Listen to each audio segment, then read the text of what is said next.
Per il Vittorio Veneto, con il numero 10 Poltrani, con il numero 8 Zanella, con il numero 9 Stefanello, con il numero... Martina Tamburini e Rebecca La Faccia. Iniziato in questo momento il match.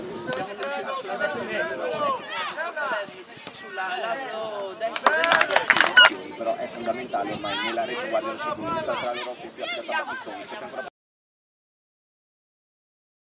pallone che è stato colpito da Foltrani, che però ha alzato la gamba e ha colpito e c'è cartellino rosso per Valentina Foltrani, incredibile. Ma non distintamente che stia bene, per carità, ci mancherebbe, ma eccessivo.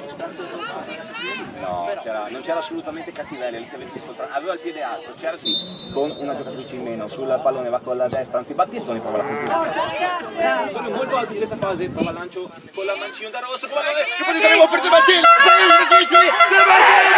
vantaggio al 18esimo del primo tempo, Gloria Ciccioli sul lancio in avanti da parte di Francesca Da Rosa, De Martini ha approfittato bene del tempo a fare guardia a destra a Scarponi, prova la conclusione diretta, pallone bloccato da Giulia Reginato.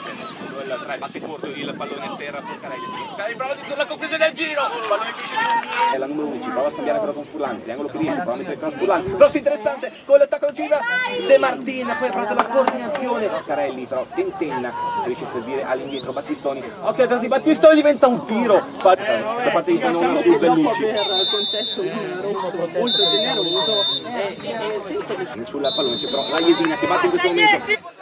Tra Porcarelli, Betty c'è di sinistra l'area di rigore, prova a entrare sul destro, il cross, attenzione sul secondo palo, troppo lungo, non ci può arrivare, poteva andare di rigore, ancora Bellucci, arretrato, pallone per Porcarelli, conclusione sballatissima, conclusione sempre imparata da Tomasella, pallone in area di rigore che si alza, prova Piergallini, l'uscita ottima da parte di Giulia Il Bucato, da quella fa. Occhio al cross in area di rigore sul sinistro, pallone a cercare lo scatto per Piergallini. Attenzione a Ponte ai 30 metri qui, una serie di batti, ribatti un flipper, non si capiva più nulla. Chiai, prova a mettere il cross in mezzo, diventa un tiro, ma sul primo palo c'è la...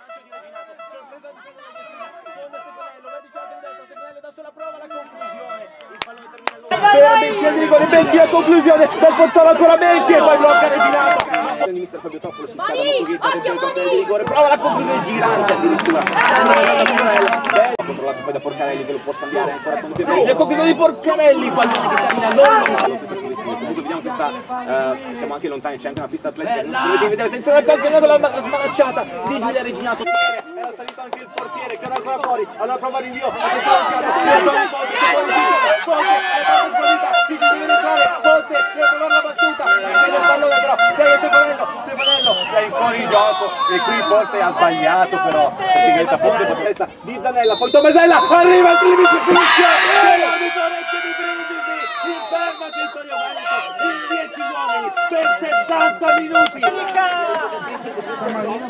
Ale. No, ma che no.